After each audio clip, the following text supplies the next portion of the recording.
Le travail est un trésor. Il nous permet de prendre soin de nos proches et nourrir nos patients. Il nous offre une nouvelle famille avec laquelle on doit relever de nouveaux défis. Quand on travaille avec ardeur, nous ne voyons pas le temps passer. Puis un jour, ça y est, nous avons atteint l'âge de la retraite.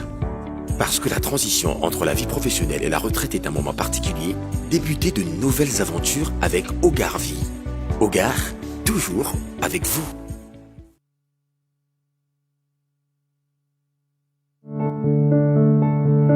Toi, une go que j'ai fabriquée, tu peux me parler?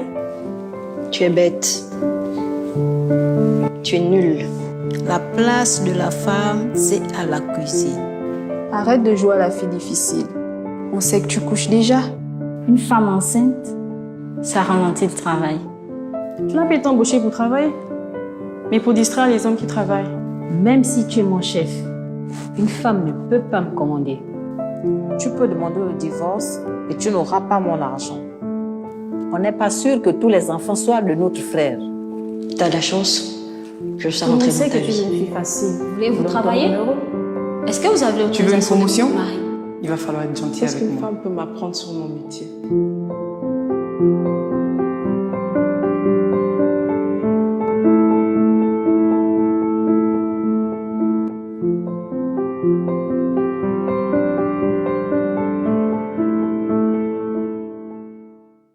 Dans le cadre de la mise en œuvre du plan national de vaccination contre la COVID-19, le ministère de la Santé et le Comité national de vaccination procéderont du 17 au 23 mai 2021 au lancement de la campagne de vaccination à l'intérieur du pays, conformément au programme ci-après. Du 17 mai, Kulamoto dans la province de Logouelolo, Chibanga dans la province de Lanyanga. Mardi 18, Mouila dans la province de Langougny. Jeudi 20, Lambaréné dans la province du Moyen-Ogooué. Vendredi 21, Makoko dans la province de Logoué-Ilindo. Et enfin samedi 22, Oyem dans la province de Wolantème. Par ailleurs, le mercredi 19 mai, le ministre de la Santé procédera au lancement de la médecine itinérante Ngomo dans le département de Logoué et des Lacs, dans le cadre de la mise en œuvre du plan d'accélération de la transformation impulsé par le président de la République, chef de l'État, son Excellence Ali Bongo Ondimba.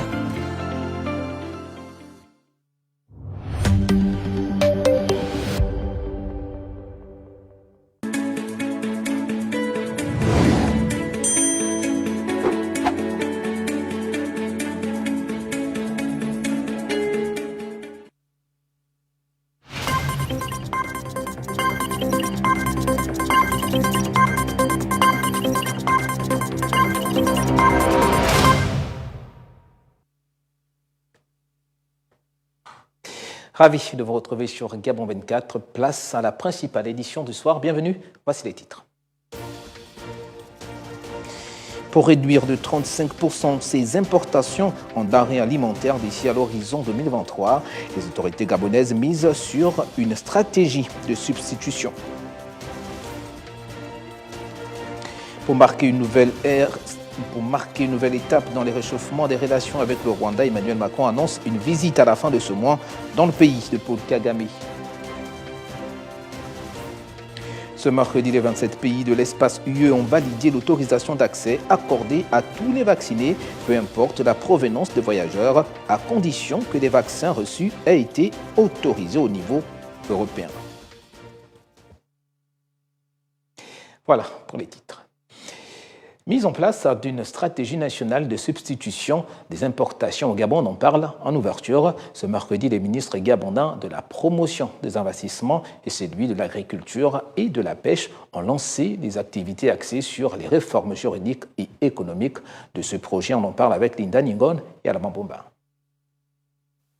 Dans le cadre du plan d'accélération de la transformation, le gouvernement gabonais entend réduire de 35% ses importations de denrées alimentaires en produits manufacturés d'ici à 2023, avant d'atteindre les 50% en 2025.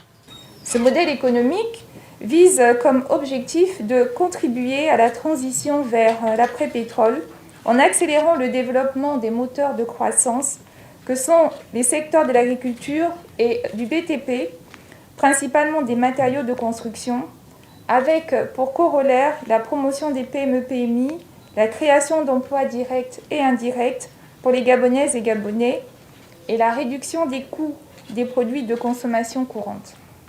Il nous faut réduire à travers cette stratégie les importations des produits alimentaires de 35% à l'horizon 2023 et 50% à l'horizon 2025.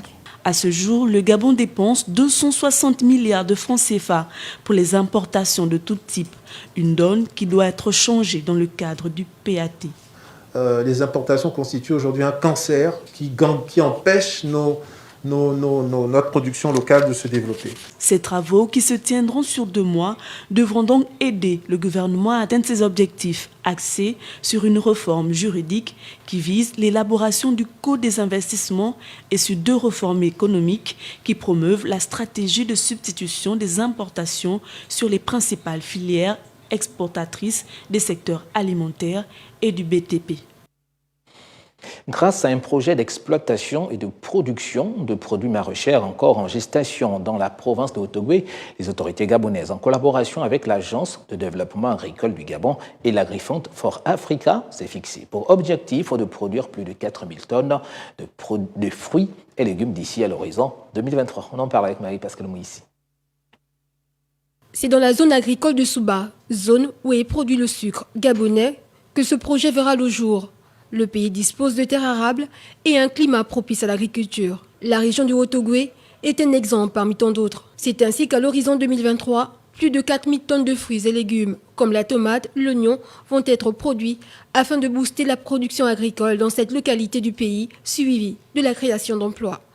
Le Gabon ambitionne d'atteindre sa souveraineté alimentaire et réduire de moitié sa facture d'importation alimentaire qui s'élève annuellement à 550 milliards de francs CFA. Doté d'un fort potentiel agricole, le Gabon développe de plus en plus le secteur, notamment grâce aux différents projets mis en place. Le pays encourage depuis quelques années les coopératives et agriculteurs indépendants à produire pour un retour à la terre. Comment faire pour relancer le projet Smile? Ce mercredi, au ministère de la Santé, les responsables d'établissements, d'associations, des parents d'élèves et l'équipe de ce programme destiné aux soins médicaux infantiles ont étudié la question. On fait le point avec nos confrères de la communication présidentielle. Trouver des stratégies adéquates pour relancer le programme Smile. C'est le but ici de cette réunion tripartite qui a réuni les chefs d'établissement, des responsables d'associations, des parents d'élèves et l'équipe en charge du projet Smile. Initié par le président de la République en partenariat avec des médecins spécialistes, ce programme vise à effectuer des examens médicaux de base sur près de 400 000 enfants et adolescents âgés de 5 ans et plus. Il a été question de mener une réflexion sur une nouvelle stratégie de communication dans l'optique de relancer ce projet avec les parents d'élèves, les chefs d'établissement et l'équipe projet Smile. Donc la réflexion est initiée. Nous verrons dans quelle mesure. Maintenant, il faudra mettre en œuvre tout ce qu'il faudra et à quel moment de façon précise. Interrompu par la crise sanitaire mondiale du coronavirus, le projet Smile, qui doit incessamment reprendre, est l'occasion de rappeler aux uns et aux autres l'importance de renouer avec l'hôpital avant le pire, avec des consultations ophtalmologiques, bucco-dentaires ainsi que des conseils nutritionnels. Grâce à cette discussion franche, nous allons repartir avec les informations que nous avons obtenues des chefs d'établissement et des propositions des parents d'élèves. Et sur cette base, nous allons reprogrammer la reprise du projet. Les responsables d'établissements qui ont un rôle majeur à jouer au sein des écoles et lycées doivent être amenés à mieux sensibiliser les parents d'élèves. Ce projet est salutaire pour les élèves en termes de santé, parce qu'il s'agit, n'est-ce pas, de faire un bilan de santé au niveau dentaire, ophtalmologique. Je profite de l'occasion pour inviter les parents d'élèves à être vigilants, parce que les messages peuvent être désordonnés, mais qui s'en tiennent au conseil des chefs d'établissement par rapport au projet Smile. Les prospectus peuvent être remis aux parents d'élèves et à partir de ces prospectus, ils pourront avoir des informations fiables sur le projet Smile qui n'est que bon pour leurs enfants en termes de santé. Lancé le 8 février dernier, le programme médical initié pour les enfants Smile, qui est la matérialisation d'une promesse du chef de l'État lors de son discours à la nation le 31 décembre 2019, se fera uniquement après consentement éclairé des parents. Pour son action en faveur des mineurs en conflit avec la loi, la Fondation Sylvia Bongo Ndimba a été récompensée ce mercredi par le commandement en chef de la sécurité pénitentiaire. Suivons.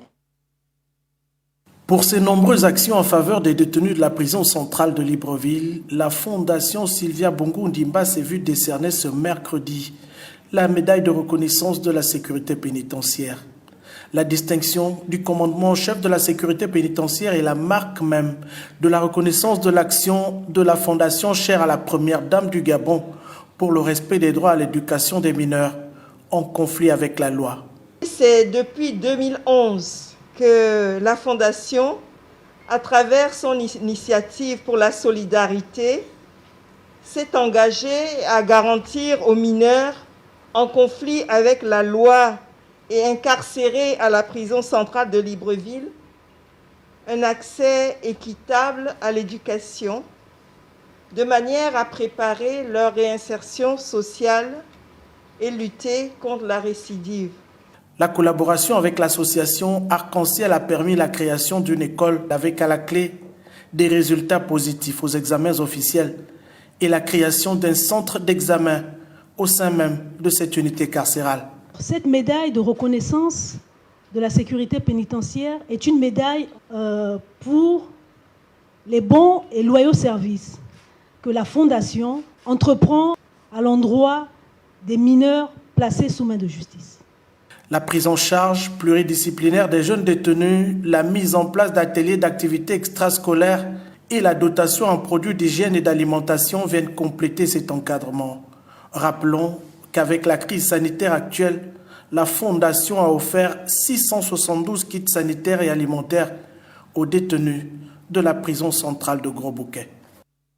Dans ce temps, le Premier ministre gabonais Rose Christian Oussoukara Ponda a échangé ce mercredi avec Anand Bachla, l'administrateur général d'Alpha Century. Les échanges ont porté sur l'agroforesterie et la vie après les mines dans notre pays. La contribution de l'or dans la formation du PIB reste une préoccupation pour les autorités gabonaises alors que le pays fait face à la pandémie de la Covid-19 depuis plus d'un an. Le Gabon souhaite davantage intensifier les travaux dans ce domaine d'activité par le canal des investisseurs nationaux et internationaux. Ce mercredi, l'administrateur d'une société spécialisée dans l'agroforesterie reçu en audience par le Premier ministre fait le point de ses activités.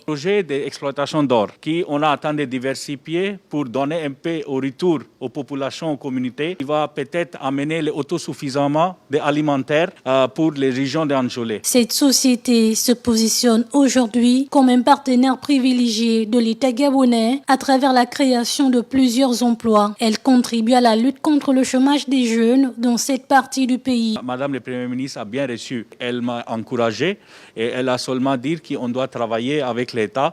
Comme ça, le projet, c'est un projet gagnant-gagnant pour l'État et la société. En 2015, l'exploitation de l'or au Gabon a généré 29 milliards de francs CFA de chiffre d'affaires et en 2017, le pays a produit 250 kg d'or. Selon les statistiques du ministère des Mines, le pays compte officiellement de nombreux opérateurs dans le domaine de la recherche pour un investissement appréciable depuis 2017.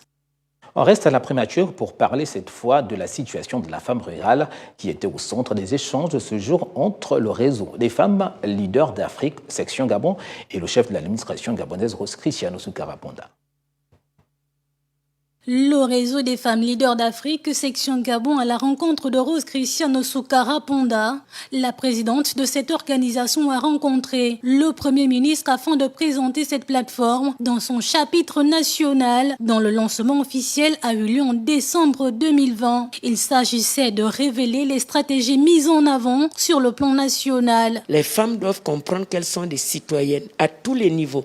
Que ce soit au foyer, que ce soit à la plantation, que ce soit au bureau ou au marché, elle doit comprendre qu'elle est une citoyenne à part entière et qu'elle est un acteur actif du développement dans chaque pays africain. Promouvoir le rôle du leadership des femmes en Afrique, c'est le rôle que s'est fixé cette institution créée en 2017 à New York. L'objectif principal, c'est d'autonomiser les femmes rurales, de promouvoir la participation politique. Il faut que les femmes s'intéressent à la politique à tous les niveaux et d'attirer les jeunes parce que c'est intergénérationnel, de faire comprendre aux jeunes que c'est eux l'avenir de demain. Le Gabon est soutenu dans ce processus d'autonomisation de la femme rurale par le bureau sous-régional de l'Organisation des Nations Unies pour l'alimentation et l'agriculture pour l'Afrique centrale. Le gouvernement et cette institution onusienne ont initié une collaboration axée sur les enjeux liés à cette autonomisation des femmes rurales et à la promotion du genre dans les systèmes alimentaires. Dans le reste de l'actualité, à l'issue du sommet sur le financement des économies africaines, le président français Emmanuel Macron et son homologue congolais Félix Tshisekedi, par ailleurs président de l'Union africaine, ont proposé la production des vaccins anti-coronavirus en Afrique. Cette stratégie vise à inciter les Africains jusque-là réticents à se faire vacciner. Ornella Guédou. Les dirigeants rassemblés à Paris lors du sommet consacré à la relance des économies africaines sont convaincus que l'une des raisons de la défiance des Africains vis-à-vis de la vaccination est l'origine même des vaccins fabriqués dans les laboratoires occidentaux. Pour le président français Emmanuel Macron, il faut changer la donne. La première initiative, c'est une initiative très forte pour produire massivement des vaccins en Afrique pour l'Afrique.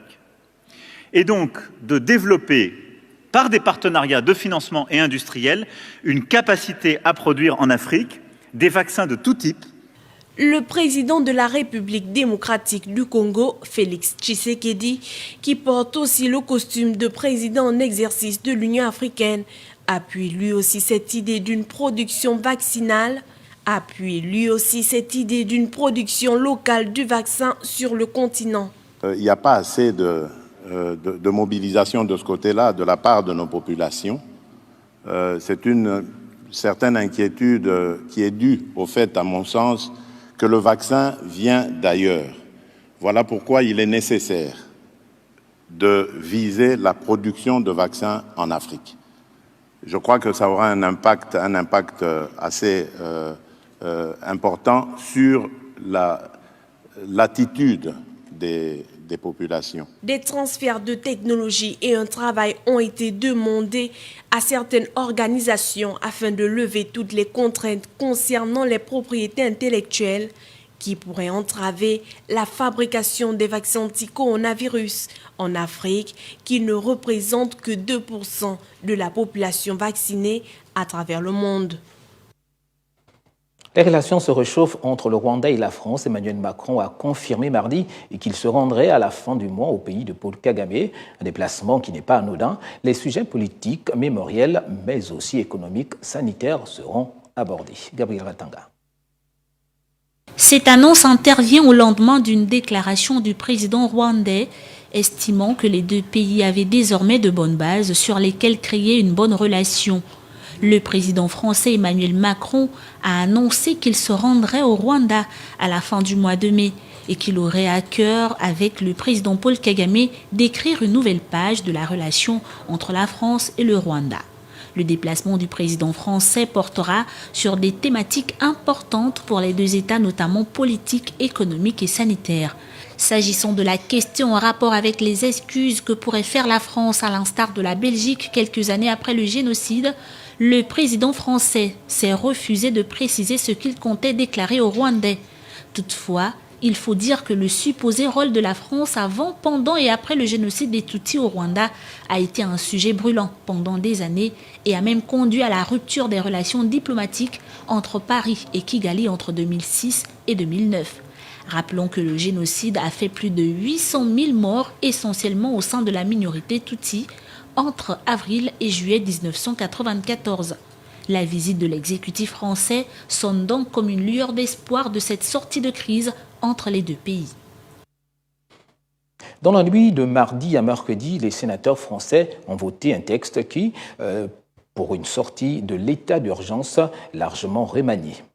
L'Assemblée nationale et le Sénat tenteront jeudi prochain de se mettre d'accord sur une loi commune aussi, en cas d'échec, les députés auront le dernier mot. Retrouvons Gabriel Atanga. Le texte a été voté en première lecture par 221 voix pour et 102 contre. La très grande majorité des sénateurs LR et centristes a voté pour, de même que les groupes RDPI à majorité En Marche et indépendants. Les écologistes se sont abstenus. Sans surprise, le pass sanitaire controversé a animé les débats. Cet outil doit soumettre l'accès aux grands rassemblements ou à certains lieux à la présentation d'un résultat négatif de dépistage du virus, d'un justificatif de vaccination ou encore d'une attestation de rétablissement après une contamination. Les sénateurs ont précisé qu'il ne pourrait être mis en œuvre que dans les lieux qui ne permettent pas d'assurer le respect des gestes barrières. Il pourrait être présenté sous forme papier ou numérique et les informations médicales auxquelles auraient accès les personnes autorisées à le contrôler seraient restreintes. Dans l'hémicycle, une nouvelle série de garanties a été adoptée par voie d'amendement, dont l'habilitation par le préfet des personnes autorisées à procéder au contrôle. L'article tel que voté par la Chambre haute prévoit de prolonger l'état d'urgence sanitaire jusqu'au 30 juin pour prendre en compte le maintien d'un couvre-feu prévu jusqu'à cette date. Un régime intermédiaire serait institué du 1er juillet au 15 septembre, permettant au gouvernement de prendre des mesures de restriction face à la pandémie. Députés et sénateurs tenteront donc jeudi de se mettre d'accord sur un texte commun. En cas d'échec, l'Assemblée nationale aura le dernier mot. De son côté, le Premier ministre britannique Boris Johnson affirme que les vaccins anti-Covid sont efficaces contre le très contagieux variant indien, mais le flou demeure encore sur les consignes au sujet des voyages à l'étranger. Linda Gelmoranga. Le Premier ministre britannique Boris Johnson défend les restrictions fixées par le gouvernement en matière de voyages internationaux. Après avoir été accusé de semer la confusion, il affirme que les vaccins sont efficaces contre les variants de la Covid-19 apparus récemment. Je peux dire à la Chambre, Monsieur le Président, que nous avons de plus en plus confiance dans le fait que les vaccins sont efficaces contre tous les variants, y compris le variant indien à ce jour. La campagne de vaccination contre la Covid-19 se poursuit et les autorités gouvernementales restent optimistes en ce qui est de l'éradication de l'épidémie. Si nous sommes en mesure de progresser comme nous l'avons fait, c'est parce que, comme je l'ai dit à maintes reprises à l'Assemblée, nous poursuivons le déploiement de la vaccination le plus rapide de toute l'Europe. Je pense qu'à ce jour, 70% des adultes de ces pays ont été vaccinés. Le gouvernement britannique a mis en place un système classant les pays en 3 listes, vert, orange, rouge, en fonction de la situation sanitaire. Boris Johnson rappelle que les consignes sont claires, vous ne deviez pas vous rendre dans un pays figurant sur la liste orange, sauf dans des circonstances extrêmes comme la maladie grave d'un membre de votre famille. Il faut dire que la situation sanitaire du Royaume-Uni s'améliore progressivement après un long et strict confinement et une campagne de vaccination qui suit son cours. On parle de religion pour la suite. La traditionnelle audience générale du pape François s'est déroulée ce mercredi au Vatican. Au cours de son enseignement, le souverain pontife a parlé de la Pentecôte, une fête chrétienne qui sera célébrée dans quelques jours. Retrouvons Linda Gelmoranga.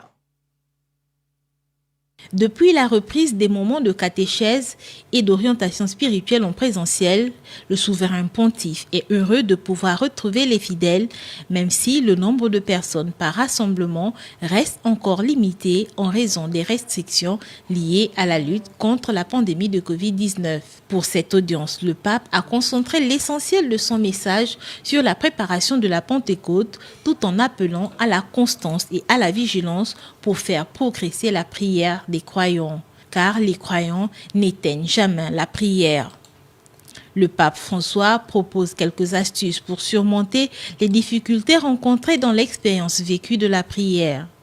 Le souverain pontife a également prié, particulièrement pour les couples. Il faut dire que l'Italie connaît actuellement un déclin de sa démographie.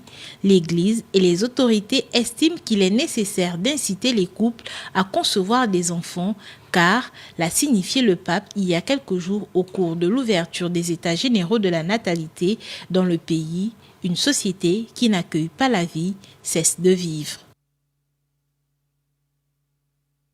Et puis en sport, c'est une folle journée de l'histoire du football français qui s'est achevée hier soir avec l'annonce de la liste de Didier Deschamps. Karim Benzema renoue enfin avec les Bleus. Retour sur cette annonce avec Ahmed Joué-Mogo après 6 ans d'attente.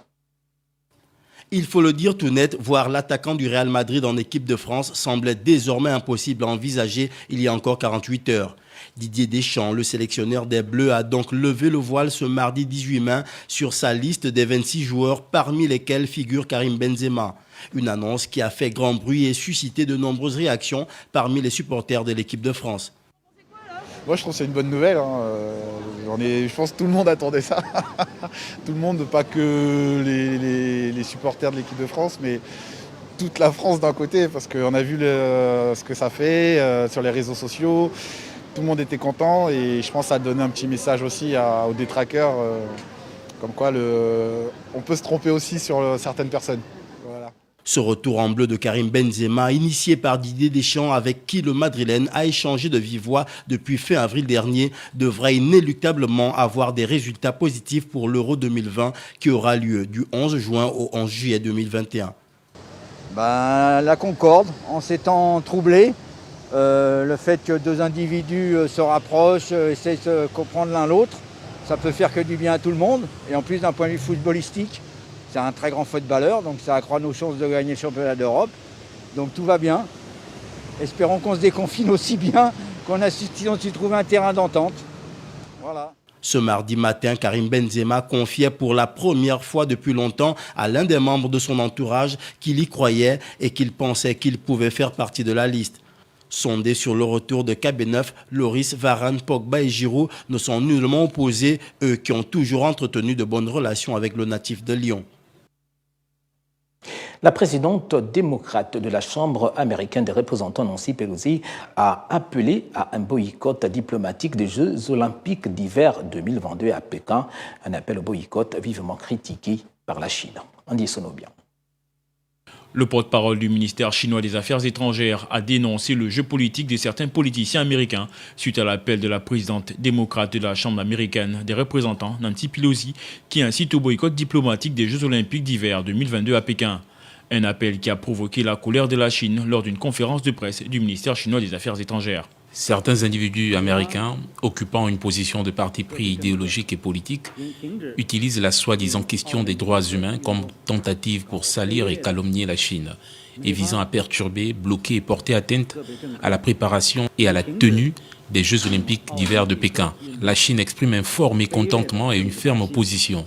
Certains propos d'individus américains ne sont que des mensonges et de la désinformation. C'est une attaque classique des États-Unis qui est vouée à l'échec. La directrice générale du comité olympique américain, Sarah Heisland, a pour sa part plaidé contre un boycott des athlètes, expliquant que les Jeux étaient importants dans le contexte de la fin de la pandémie. Pékin sera en février prochain la première ville du monde à accueillir à la fois les Jeux d'été et d'hiver, après avoir organisé les Jeux olympiques de 2008. Point final à ce journal, voici le rappel des titres. Nous l'avons vu, pour réduire de 35% ses importations en denrées alimentaires d'ici à l'horizon 2023, les autorités gabonaises misent pour une stratégie de substitution. Pour marquer une nouvelle étape dans le réchauffement des relations avec le Rwanda, Emmanuel Macron annonce une visite à la fin de ce mois dans le pays de Paul Kagame. Ce mercredi, les 27 pays de l'espace UE ont validé l'autorisation d'accès accordée à tous les vaccinés, peu importe la provenance des voyageurs, à condition que les vaccins reçus aient été autorisés au niveau européen. Pour un complément d'information, visitez nos plateformes numériques pour repousser la Covid-19 hors de nos frontières, respectant les mesures barrières. Bonne suite de programme sur Gabon 24.